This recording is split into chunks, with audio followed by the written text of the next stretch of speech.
days where I'm picking basketball teams for March Madness, but I'm also kind of going through some of the coaches that we want to visit with City real quickly. And, again, I referred to it briefly about Commissioner Mulaney when I talked to him when I first got to Minnesota. And I really relied on it. Again, like you look at PJ, you look at Dawn, you look at Keegan. Those people have won it, and we really told ourselves, hey, we want to be intentional. Find somebody that's won in the past. Again, PJ, Dawn, Keegan, they've all done that. So we say that.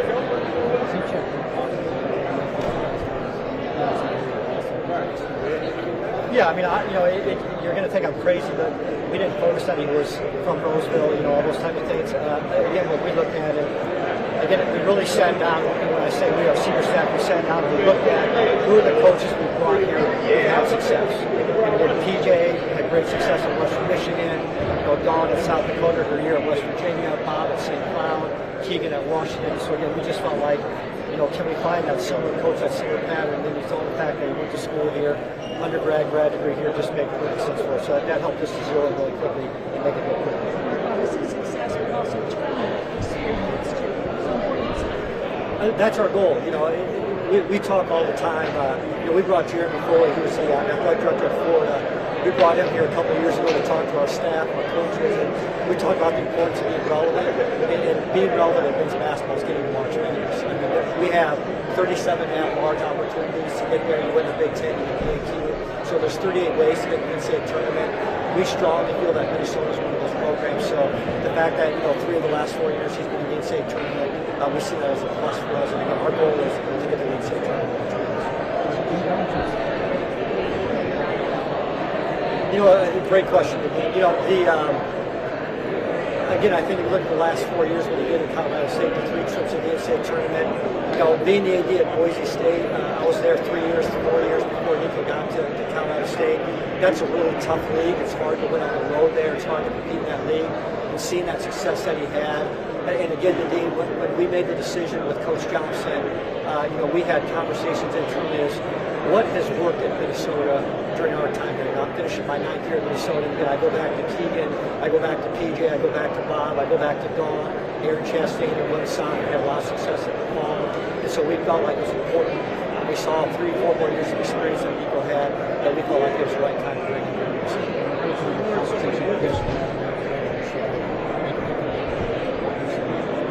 Yeah, so Chip, when I look at revenue sharing, I look at 2 buckets.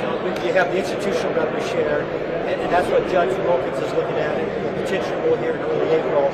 And then you have the Deantown athletes, the NIL, the true NIL. So, when we sat down and had the conversation with Niko, that was the very first thing we talked about. From a revenue share standpoint, we are going to be very, very competitive. And I appreciate your patience with me. I have not talked with all of you publicly about that because it hasn't been finalized yet, and I feel like if I say something today, it's going to change tomorrow. But again, we're preparing. From an institutional standpoint, we're going to be in a really good spot. President Cunningham has been very supportive of that, and so he was excited about that. I think to our collective, Deacon Thomas has done a wonderful job. I say this all the time, and I wish people would pick up on this. I think we're one of a handful of collectives that if a young man or a young woman signs an NIL deal with us, they get paid. A lot of collectives have made false promises. I'm not being critical of them, but I can tell you in Minnesota, any sport, if a kid has a deal, they're getting paid. And so I think Niko's excited about that. And again, part of the settlement is all NIL deals over $600 will now have to be approved by a clearinghouse. And so that's going to help us because we've been living within those guidelines. And again, I think we're positioned to do some really cool things.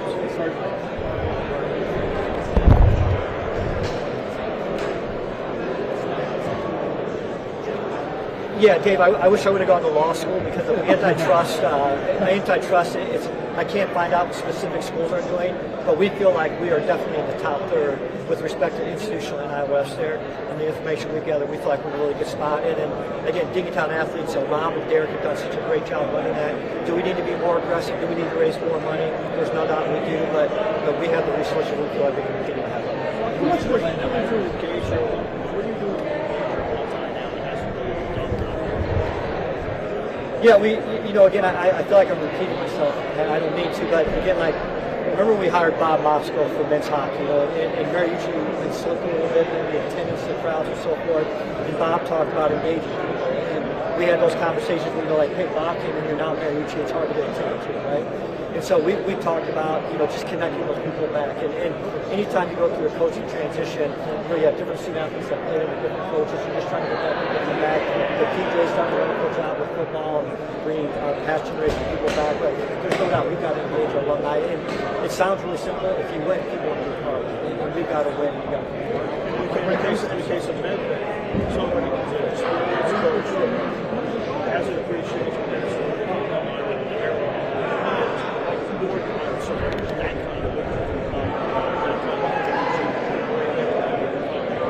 Yeah, 100%. And again, I understand, basketball, football, they get a lot of the attention, but look at Aaron Chastain in soccer. She's an alumni. She's very successful, had great success. And again, in my conversations with Niko, we talked about the importance of engaging people. And again, this is hope. Chris Pearson taught me a long time ago at Boise State, everybody has a dream job. This is a dream job, so we feel really good that he can do it. When it comes to Niko's line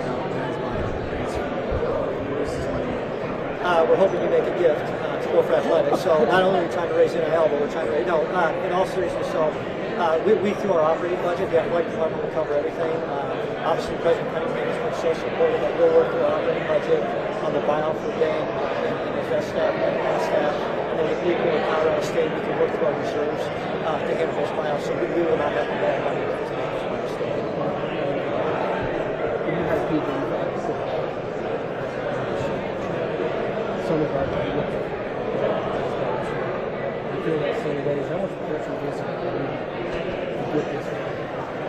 Yeah, well, I'm going to shake the tree a long time. I did say it a long time ago. Yeah, I mean, you all came to games, and again, our crowds were what we hoped they were going to be, and when the fans did show up, they were awesome, they were loud.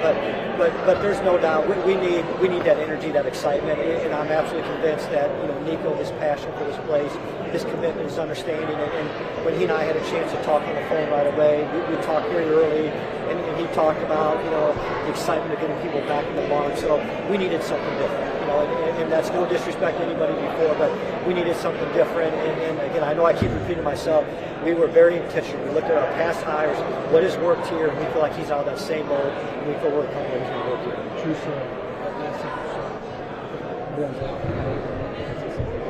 What was your movement? No, true. Again, if I mislead you, my lip quivers. My wife gets me every time on that. I can tell you, I was in Milwaukee, and my daughter Grace is in law school at Marquette, so we were going into halftime of the Iowa State Ole Miss game, and that game was just ending. And so I saw Colorado State hit the three-pointer. I was at the scores table, and I walked back into a committee room, and Gracie, our daughter, met me back there. She was helping out, and she's looking at me like, what are we going to do? And when that kid hit the shot, I'm cheering for Colorado State because I want them to win. But I said, we're waiting. So Grace Coyle had good schools. We were going to wait until they finished it. You showed his class by talking about Ben at the beginning. I just think that shows character. Is that one of the intangibles that you liked about him? What was it maybe an intangible on top of all of the stats? Yeah, well, I think too. I think when Joe asked a question about what is the team together, it's connecting people. And again, I talked about this when I had a chance to do a Zoom for Minneapolis with all of you. You're not going to be a better person than Ben Johnson. Ben Johnson gave everything he had in this program. He worked tirelessly. His staff worked tirelessly. Ben believes in learning gold. And again, I think Niko understands the importance of Ben, what Ben means to our program, and Ben's always going to be welcome here. But yes, I think Niko and Ben have a close relationship. All those kids know each other so well, and again, I think that does reflect well on who Niko is and the type of person he is, and how he wants everybody to be involved in this program. Piggybacking off Chip, was there any concern? I know there's ethics and there's concerns, and you don't want to step too far in Colorado State's toes, but are you confident, or was there reason for you to be confident that this was going to happen no matter how far they might return? You never say never, and I can tell in my early conversations with Niko, I felt like we were in a really, really good spot. I wanted to be very respectful. He was making the run in the Mountain West tournament to win the championship. His Friday night games were way too late for me to watch on Eastern time, but we did. And then when he got in the NCAA tournament, when they beat Memphis, he and I continue to have some conversations. Again, I want to be respectful of his preparation, but we felt like we were in a good spot. And again, Grace Coyle had great scrutiny because if they would have won, we would have waited. And if Niko would have decided to stay at Colorado State, I mean, that's a wonderful place. I don't know if you've been before. It's a wonderful place. They have a phenomenal AD. They have phenomenal support. If he would have stayed, we would have hit the reset button and started over. But again, we felt comfortable. What do you guys think about Yeah. So what I've done, we plan to share revenue with 5 sports here, and in talking with those head coaches, we have not brought in a general manager per se yet. Niko and I had conversations. His salary pool, I think, Andy, you report on the salary pool with the assistants and the positions. That's something Niko and I will talk about. You see programs that bring in a GM, but a lot of times the coaches like to have that relationship, and then it's negotiating with the agent. So we'll get a feel from Niko. But if that's something he wants to do, we would be supportive of that. But we haven't made that decision. We'll take one or two more. Go ahead, Chip.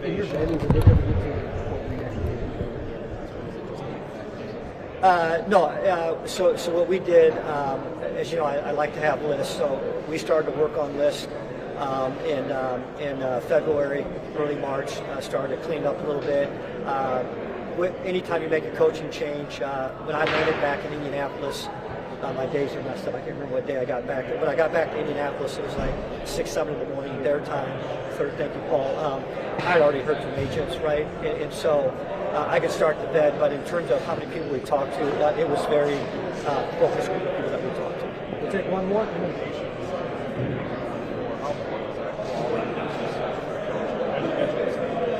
Well, again, I think change is the only constant, and I think it goes back to Chip. I think it goes back to Chip's comment about shake the tree with football when we made that decision a few years ago.